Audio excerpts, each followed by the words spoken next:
அனைவருக்கும் இனிய காலை வணக்கம். தேவன் தாமே உங்களோடு இருந்து உங்களை ஆசீர்வதிப்பாராக. நாம் தொடர்ச்சியாக சங்கீதம் 119 சிந்தித்து வருகிறோம். நாளிலும் கூட 39ஆம் வசனத்தை வாசித்து நாம் சிந்திக்கலாம். நான் அஞ்சுகிற நிந்தனையை விலக்கி அருளும், உம்முடைய நியாய தீர்ப்புகள் நல்லவைகள் என்பதே. தொடர்ச்சியாக இந்த சங்கீதக்காரன் அவனுடைய ஜெப விண்ணப்பத்தை ஏறெடுத்து கொண்டிருக்கிறான். விசேஷமாக இந்த வசனம் இந்த ஜெப குறிப்பதை சொல்லுகிறது என்றால் தேவன் நீதி உள்ளவர் என்பதை சொல்லுகிறது. தேவன் நீதி உள்ளவர், அவருடைய நியாய தீர்ப்புகள் நல்லவைகள், தேவன் செம்மையானவர், அவருடைய கட்டளைகள் அவருடைய நியாயங்கள் எல்லாம் செம்மையானது. நீங்களும் நானும் வணங்குகிற தேவன் யார் அப்படின்னு பார்த்தீங்கன்னா அவர் நீதி உள்ளவர். அவர் நீதியுள்ள நியாயாதிபதி. அவர் பாவிகள் மீது தினம்தோறும் சினம் கொள்கிற தேவனாக இருக்கிறார். தேவன் நீதி உள்ளவர் என்று பார்க்கும்போது அவருடைய நீதியை எந்த படைப்புகளாலும் எட்ட முடியாத அளவுக்கு நீதி உடைய தேவனாக இருக்கிறார். யாரா இருந்தாலும் சரி அவருடைய நியாய தீர்ப்புகள் சரியானவைகளாக இருக்கும். ஆகவேதான் வேதம் சொல்லுகிறது அந்த நியாய தீர்ப்புகள் நல்லவைகள். தேவன் எப்பொழுதும் அவருடைய நியாய தீர்ப்புகள் சரியானவைகளாக தான் இருந்திருக்கு. அது யாரா இருந்தாலும் சரி. பாவம் செய்கிற மனுஷனுக்கு நிச்சயமாக நியாய தீர்ப்பு உண்டு. பாவம் செய்கிற மனுஷனுக்கு விசேஷமாக அவருடைய பிள்ளைகளுக்கு சிக்ஷைகள் உண்டு. அதை விசேஷமாக நம்ம யாருடைய வாழ்க்கையில பார்க்கலாம்? ஆதாம் ஏவாளுடைய வாழ்க்கையில பார்க்கலாம். தேவன் முதலாவதாக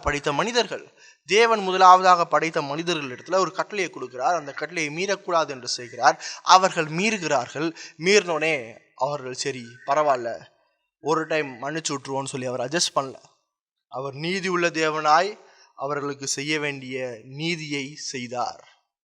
ஆதாம் ஏவாள் தான் நான் படைச்ச ஒரு நேரடியான படைப்பு தான் அப்படின்னு என்று அவர் அந்த நீதியை தக்க வைத்து ஒருதலை பட்சமாக இல்லை, அவர் பட்சபாதம் இல்லாத தேவனாய் நீதியாய் நியாய தீர்ப்பை செய்தார். அதே போல் நம்ம யோசுவா 7ஆம் அதிகாரத்தில் பார்த்தீங்க அப்படின்னா ஆகானுடைய வாழ்க்கையில தேவன் நீதியாய் நியாய தீர்ப்பை செஞ்சார். இஸ்ரவேல் ஜனங்கள் சொன்னார், எரிகோலிருந்து எந்த பொல்லாத காரியங்களையும் நீங்கள் எடுத்துட்டு வரக்கூடாது என்று சொன்னார்.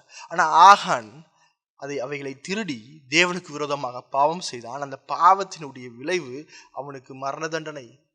அதே போலதான் நீங்களும் நானும் தேவனுக்கு விரோதமாக தொடர்ச்சியாக பாவம் செய்து கொண்டிருக்கிறோம். ஒவ்வொரு பாவமும் தேவனுடைய கோபத்தை அதிகரித்து கொண்டே இருக்கிறது. அந்த கோபத்திற்கான நீதியான தண்டனை உண்டு.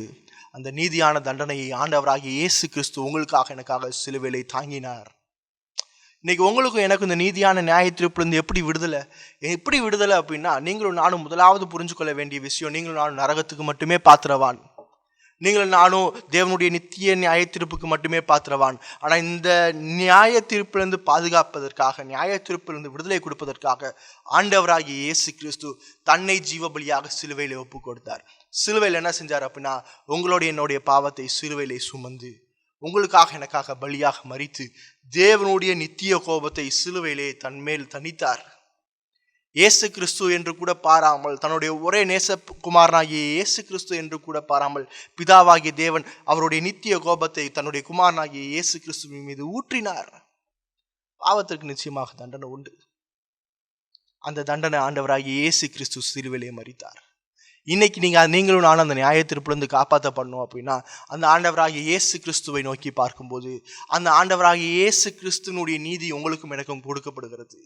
அப்போ பிதாவாகிய தேவன் என்னை ஆண்டவராகிய இயேசு கிறிஸ்துவை போல நீதி உள்ளவராக பார்க்கிறார்.